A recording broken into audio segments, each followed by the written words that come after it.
ஓம் சாய்ராம், ஜெய் சாய்ராம். உலகெங்கிலும் இருக்கிற நம்முடைய சாய் சொந்தங்களுக்கு இவ்விதமான கூட்டு பிரார்த்தனைகளை, கிரியா ஹீலி முறைகளை வெற்றிகரமாக நிகழ்த்துவதற்கு நம்மை பெற்ற பெற்றோர்களுடைய வாழ்த்துக்களாலும் நாம் வணங்குகின்ற எல்லா தெய்வங்களுடைய பிரதிநிதியாக இருக்கிற நம்முடைய சாயிநாதருடைய பேரருளினாலும் உங்கள் அனைவருடைய பேராதரவினாலும் இத்தகைய பிரார்த்தனைகளை வெற்றிகரமாக நிகழ்த்த முயற்சி செய்கிறேன். அதிலே பெருவெற்றியும் பெற்று வருகிறேன்.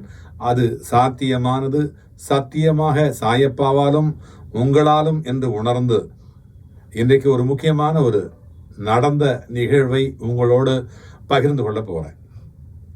என்ன அப்படின்னா, சாயப்பாவுடைய பக்தர்களில் நிறைய பேர் இந்த மாதிரி பிரார்த்தனைக்கு வராங்க. வர்ற பிரார்த்தனைகளில் ஒரு சில பிரார்த்தனைகளில் இந்த ரேஷியோ சொன்னோம்னா அதிகமான ரேஷியோவில் அதிகமான பர்சன்டேஜில் இது இருக்குது. என்ன இருக்கும் நீங்களே யோசனை பண்ணி பாருங்களேன், கொஞ்சம் இமேஜினேஷன் பண்ணி பாருங்கள் எதுவாக இருக்குன்ட்டு. என்ன தெரியுமா? குடிப்பழக்கம். குடியை கெடுக்கும் அப்படின்னு சொல்கிறோம் இல்லையா? அதிலே போட்டிருக்காங்க, அந்த பொருளை வாங்குற பொருள் அந்த பாட்டிலே போட்டிருக்காங்க, அந்த பேக்கிங்லேயே போட்டிருக்காங்க. ஆனால் அதை யாரும் படிக்கிறதில்ல, அதை கடைப்பிடிக்கிறதும் கிடையாது. இப்போ நான் உங்களோட ஷேர் பண்ணிக்க போகிற ஒரு முக்கியமான ஒரு நிகழ்ச்சி என்னென்னா, ஒரு பெரிய தொழிலதிபர், மிகப்பெரிய தொழிலதிபர் சென்னையில் தான் இருக்கிறார். ஒரு ஐடி கம்பெனியை நிர்வாகம் பண்ணுறார். கிட்டத்தட்ட 2000 பேர் அந்த நிறுவனத்தில் வேலை பண்ணுறாங்க. 2000 பேர் வேலை பண்ணுற அந்த கேப்பபிலிட்டி இருக்கிற அந்த தொழிலதிபர் அவர் தான். அதை நிறுவனரே அவர் தான். அதில் வரக்கூடிய லாபமும் நஷ்டமும் அவரு தான். அவரே இந்த பழக்கத்துக்கு போதைக்கு அடிமையாட்டார். கொஞ்சம் கொஞ்சமாக ஏதோ சின்ன சின்ன பார்ட்டிக்கு போயிட்டு கொஞ்சம் ஸ்லைட்டாக நம்ம எடுத்துக்கலாம் அப்படின்னு சொல்லிட்டு எடுத்துக்கிட்டு ஒரு பெரிய மனுஷங்களோட பழகும்போது அவங்களோட இதெல்லாம் பண்ணால் தான் அது ஒரு மகிழ்ச்சி, ஒரு உற்சாகம் கொடுக்கும் அப்படிங்கிற அந்த மாதிரி ஒரு வரையறைக்குள்ளே தான் போனார். ஆனால் போக போக அதுவே அந்த எல்லையை தாண்டி போயிடுச்சு. ஆரம்பிக்கும் போது இப்படி தான், நான் ஏதோ சின்னதாக கொஞ்சமாக அந்த ரேஷியோவில் போகிறேன் அப்படின்ட்டு போயிட்டு பெரிய அந்த கிராஃப் பெருசாக போயிடும். அந்த மாதிரி போனவர் தான் அவர். இது நடக்கிறது தான், சகஜமாக நடந்துக்கிட்டு தான் இருக்குது. இருந்தாலும் கூட அந்த பழக்கம் அப்படிங்கிறது அதில் ஈடுபாடு ஜாஸ்தி ஆயிடுச்சு அவருக்கு. இதனால் அந்த குடும்பத்தில் மிகப்பெரிய ஒரு அவமானம். அவர் பணத்தில் அவர் செய்கிறாரு, அது அவருடைய சுய சம்பாத்தியத்தில் அவருடைய விருப்பம், தனி மனித சுதந்திரம் அப்படின்னு சொல்லிக்கலாம். ஆனால் பாருங்க, செக்யூரிட்டி கூட மதிக்கிறது இல்லை. அது பெரிய கேட்டட் கம்யூனிட்டி. ஒரு கீழ்ப்பாக்கு அந்த கார்டனில் ரொம்ப பெரிய ஒரு கேட்டட் கம்யூனிட்டியில் ஒரு 1000 பேர் வசிக்கக்கூடிய 1000 குடும்பங்கள் வசிக்கக்கூடிய ஒரு நல்ல ஒரு இடத்துல அவங்க வசிக்கிறாங்க. அந்த மெயின்டெனன்ஸ் சார்ஜே கிட்டத்தட்ட 25,000 ரூபா அந்த ஃப்ளாட்டுக்கு. அப்போ பாருங்கள் எவ்வளோ பெரிய ஒரு ஸ்டேட்டஸில் இருப்பாங்கன்ட்டு. அந்த அம்மா அழுகிறாங்க. ஒரு பெரிய தொழிலதிபரிய ஒரு மனைவி. இது ஒவ்வொரு குடிப்பழக்கத்துக்கும் அடிமையாக இருக்கிறவங்களுக்கும் அவங்களோட குடும்பத்துக்கும் ஒரு பெரிய பாடமாக, ஒரு விழிப்புணர்ச்சியாக இந்த பதிவு இருக்கும் அப்படின்னு நான் நம்புகிறேன். இந்த குடிப்பழக்கம் ஒரு குடும்பத்தை சிதைக்கும். அந்த சிதைக்கக்கூடிய ஒரு சுமை, இந்த ஒழுக்க, இந்த கண்ணீர் மிகுந்த ஒரு பதிவை நான் சொல்றதுல வருத்தப்படுற ஒரு பக்கம் பாபா செய்த அந்த அற்புதத்தை பார்த்து சந்தோஷப்படுறேன். அந்த அம்மா அந்த குடும்ப தலைவி மனசு உடைஞ்சி பிரார்த்தனை பண்ணிக்கிட்டாங்க. குருஜி அப்பா, சாய்ராம் ஜப்பா, எங்களுடைய தொழில் நல்லா போயிட்டு இருந்துச்சு, எல்லாம் நல்லா தான் இருந்துச்சு. ஆனால் என்னுடைய கணவர் குடிப்பழக்கத்துக்கு அடிமையாயிட்டார். அந்த பழக்கம் நாளுக்கு நாள் அதிகமாயிடுச்சு. அவருடைய அந்த பழக்கத்தினால தொழில் முடங்கி போச்சு. வீட்டில் அமைதியே இல்லை. பிள்ளைகள்லாம் அவமானத்துக்குள்ளார ஆறாங்க. அந்த செக்யூரிட்டி கூட மதிக்க மாட்டாங்கிறான். யாராவது கொஞ்சம் ரகசியமாக பேசினா இதை பற்றி தான் பேசிக்கிறாங்களோ அப்படின்னு எனக்கு அவமானமாக இருக்குது. 2 பெண்கள் பக்கத்து வீட்டு எதிர் வீட்டு மேலே வீட்டு சேர்ந்து பேசினாக்கா என்னுடைய சப்ஜெக்ட் தான், என் குடும்பத்தை, என் கணவரை பற்றி தான் பேசிக்கிறாங்களோன்னு எனக்கு ரொம்ப அவமானமாக இருக்குது அப்படின்னு அந்த சகோதரி சொல்லும்போது எனக்கே ரொம்ப வருத்தமாக இருந்துச்சு. சமூகத்தில் எங்களால் முகம் காட்ட முடியல, சொந்தக்காரங்கிட்ட போக முடியல. இதையும் தாண்டி எங்கள் சொந்த நிறுவனத்திலேயே அவர் போகும்போது அவரை பற்றி இன்னொரு மேனேஜர், அந்த அந்த மாதிரி இருக்கவங்க, மேனேஜர் லெவல் மட்டும் இல்லை, கீழ்த்தட்டில் இருக்கவங்க கூட அவரை பற்றி பேசும்போது எனக்கு ரொம்ப வருத்தமாக இருக்குது. முகம் காட்ட முடியல. இதனால் இந்த கம்பெனியுடைய, இந்த நிறுவனத்தினுடைய அந்த ஸ்டேட்டஸ் போயிடுமோ, அந்த நிறுவனமே நிலகரைஞ்சு போயிடுமோ அப்படின்னு பயப்படுறாங்க. இதை நீங்கள் தான் காப்பாற்றணும். சாயப்பா கிட்ட சொல்லி எதையாவது எனக்கு செய்யுங்க, நீங்கள் என்னென்னமோ பண்ணுறீங்க, எதையாவது எனக்காக செஞ்சு கொடுங்க அப்படின்னு சொல்லிட்டு அழுதாங்க. அந்த சகோதரியினுடைய அந்த வருத்தம் புரிஞ்சுது எனக்கு. நம்மெல்லாம் ஒரு சுவிட்சு தானே, அப்பா மேலே இருக்கிறார்ல, அவர் தான் பவர், நாம் ஒரு சுவிட்சு தான். அப்போ நான் சொன்னேன், அம்மா நான் வந்து அவருக்கு நல்ல ஒரு உண்மையான நேர்மையான ஒரு வேலைக்காரனாக இருக்கிறேன். உங்களுக்காக எங்கள் சாய் சொந்தங்கள்கிட்டலாம் இருக்கிற, இந்த வாட்ஸ்அப்பில் இருக்கிற, எங்களோடு இருந்து இந்த கூட்டு பிரார்த்தனையில் கலந்துக்கிற எல்லா சாய் சொந்தங்கள்கிட்ட நான் சொல்கிறேன். பேரையும் ஊரையும் மட்டும் சொல்கிறதில்ல. ஆனால் இந்த தேவையை, இந்த பிரார்த்தனையை நான் முன்வைக்கிறேன்.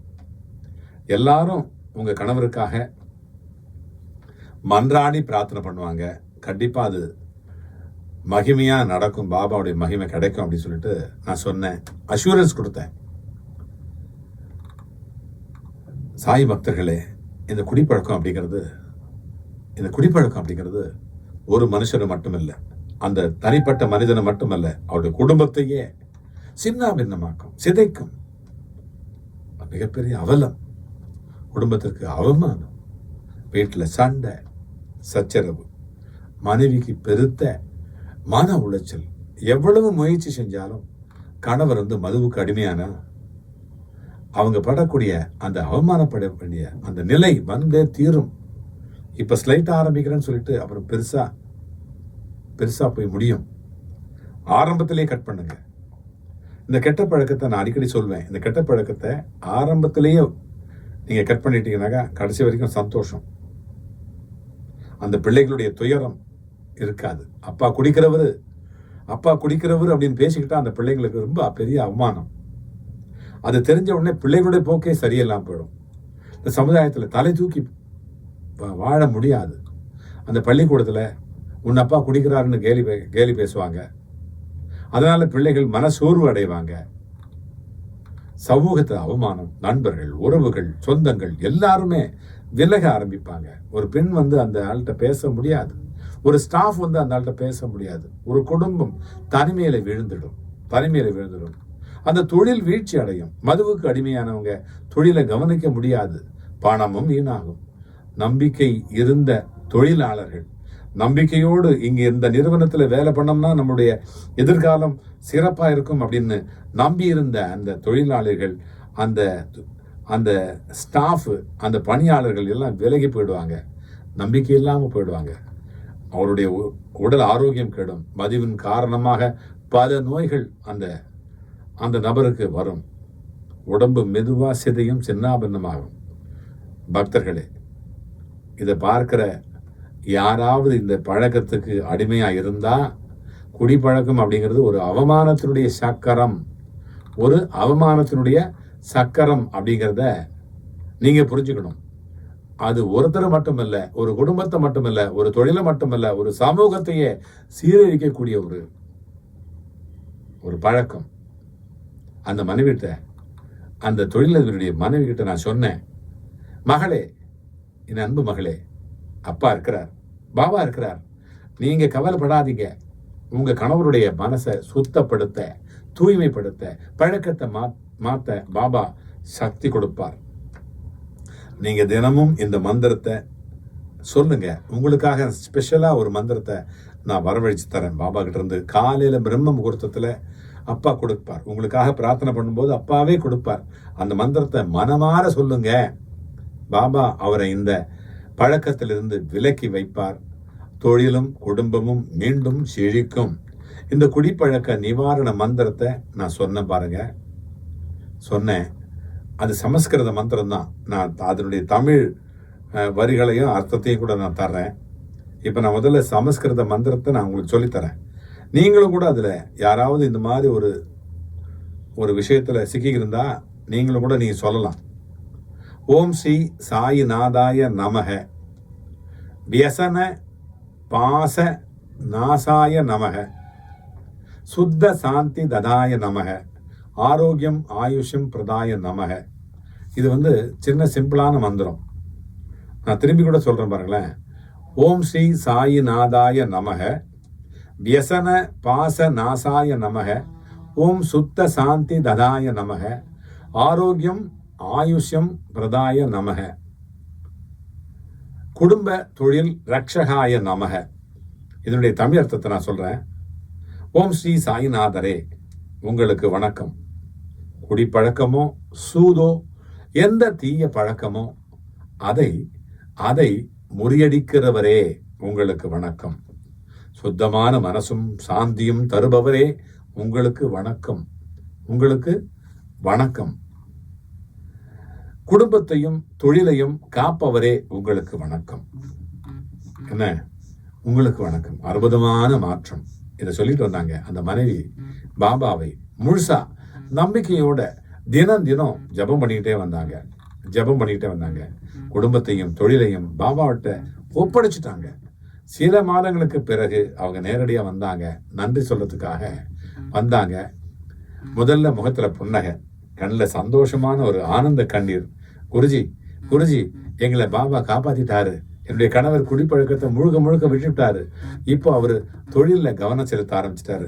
கீழே தான் நிக்கிறாரு கார்ல. அவரை கூப்பிடட்டுமா அப்படின்னாரு. ஏமா முதலே கூட்டிட்டு வரதானா அப்படின்னு கேட்டேன். இல்லை, உங்களை பார்க்கறதுக்கு கொஞ்சம் வெக்கமாயிடுச்சு அவருக்கு. இதெல்லாம் கதையெல்லாம் தெரிஞ்சு போச்சு அவருக்கு. அதனால உங்களை பார்க்கறதுக்கு வெக்கமா இருக்குது அப்படின்னு சொன்னாரு. இல்லைம்மா கூட்டிட்டு வாங்க அப்படின்னு அவர் வந்தாரு. அவரும் நன்றி சொன்னாரு. இப்போ பிள்ளைகளும் மகிழ்ச்சியா இருக்கிறாங்க. சமூகத்தில் நாங்கள் மீண்டும் மதிப்பு பெற்றிருக்கிறோம். எங்க தொழில் மீண்டும் வளர ஆரம்பிச்சிருக்குது. என்னை எல்லாரும் மதிக்கிறாங்க. பாபா இல்லாம இந்த மாற்றம் சாத்தியம் இல்லை அப்படின்னு சொல்லிட்டு சொன்னாங்க. எல்லாரும் குடும்பத்தோட இதை பார்க்கக்கூடிய அன்பு சாய் சொந்தங்களே, குடிப்பழக்கத்துல விழுந்திருக்கிற ஒருத்தருக்கு எவ்வளவு அவமானமோ அவ்வளவு வேதனையா இருக்கும். ஆனா அதிலிருந்து அவரை இழுத்து எடுக்க பாபா மட்டும்தான் அதை காப்பாற்ற முடியும். எந்த பந்தம் கைவிட்டாலும் சாய் சொந்தம் கைவிடாது அப்படின்ற மாதிரி இந்த சொந்தமெல்லாம் ஒரு காலம் நம்மளை கைவிட மாட்டாங்க. நமக்காக பிரார்த்தனை பண்ணினாங்க. இந்த பாபாட்ட ஒப்படைச்சிட்டா எந்த பழக்கமோ அது முறியடிக்கப்படும். பிள்ளைகளுக்கு மீண்டும் தலையெழுத்து நடக்க தைரியத்தை கொடுக்கும். குடும்பத்துல அமைதி கிடைக்கும். தொழில மீண்டும் செழிக்கும் அப்படின்னு சொல்லி இந்த வழிபாட்டு முறையை கூட சொல்லி கொடுத்துருந்தேன் இல்லையா? அதையும் நான் சொன்ன பத்தியில நீங்களும் உங்களுக்காகத்தான் நான் சொல்றேன். இந்த மந்திரத்தை சொல்லிட்டு நீங்களும் கூட, அதாவது வெக்கப்படுவாங்க சில பேர் சொல்றதுக்கு, என்னை கூப்பிடுறதுக்கு கூட வெக்கப்படுவாங்க. சம்டைம் எனக்கு டைம் இருக்காது. அதுக்காக நான் உங்களுக்கு சொல்லி கொடுத்துட்றேன். இந்த மந்திரத்தை சொல்லிட்டு காலையில மாலையில பாபா படத்துக்கு முன்னாடி விளக்கேற்றி உட்காருங்க. ஓம் சாய்ராம் அப்படின்னு 11 முறை சொல்லுங்க. பாபாட்ட காலையில அதிகாலையில் எழுந்து பாபா பாடத்துக்கு முன்னாடி விளக்கை ஏற்றி வச்சுட்டு, ஒரு நெய் விளக்குன்னு சொல்லி வச்சுங்களேன், ஏற்றி வச்சுட்டு உட்காந்துக்கிட்டு ஓம் சாய்ராம் சிம்பிளா 11 முறை சொல்லுங்க. ஓம் சாய்ராம். இந்த குடிப்பழக்க நிவாரண மந்திரத்தை நான் சொன்னேன் இல்லையா, அது 21 முறை அல்லது 108 முறை சொல்லுங்க. நேரம் இருக்கிறவங்க 108 முறை சொல்லுங்க. நேரம் இல்லாதவங்க 21 முறை சொல்லுங்க. பாபா கிட்ட சொல்லுங்க. அதை இந்த பிரச்சனையிலிருந்து வெல்லுங்க. கண்டிப்பா அந்த சகோதரிக்கு கிடைச்ச அந்த வெற்றி உங்களுக்கும் கண்டிப்பா கிடைக்கும். நிச்சயம் நடக்கும், நடந்தே தீரும். நாம ஒரு சுவிட்ச் தான். அவர் சக்தி பவர் அங்க இருக்குது. அந்த பவர் நேரடியாக அவங்களுக்கு வந்துடும், உங்களுடைய குடும்பத்துக்கு வரும். யார் இந்த குடிப்பழக்கத்துல இந்த பிரச்சனையில இருக்கிறாங்களோ அந்த பிரச்சனையிலிருந்து மீண்டு வருவீங்க. கண்டிப்பா நீங்க சொல்வீங்க, இதை மாதிரி தேவைப்படுற இந்த மாதிரி பிரச்சனை இருக்கிற அந்த சொந்தங்கள் கீழே கமெண்ட் பாக்ஸில் பதிவீடு செய்யுங்க. உங்களுக்கான தனிப்பட்ட மந்திரம் உங்களை சேரும். இந்த குடிப்பழக்கத்திலிருந்து மீண்டு வருவீங்க. இது நிச்சயமா நடக்கும். பாபா சொல்றார். சரியா? மீண்டும் அடுத்த ஒரு பதிவிலே சந்திப்போம், சிந்திப்போம், செயல்படுவோம், வெற்றி பெறுவோம். வாழ்க வளமுடன், வளர்க நலமுடன். உங்கள் சாய்ராம்ஜி, வண்டலூர் வழித்துணை பாபா கூட்டு பிரார்த்தனை கோபுரத்திலிருந்து. ஜெய் சாய்ராம்.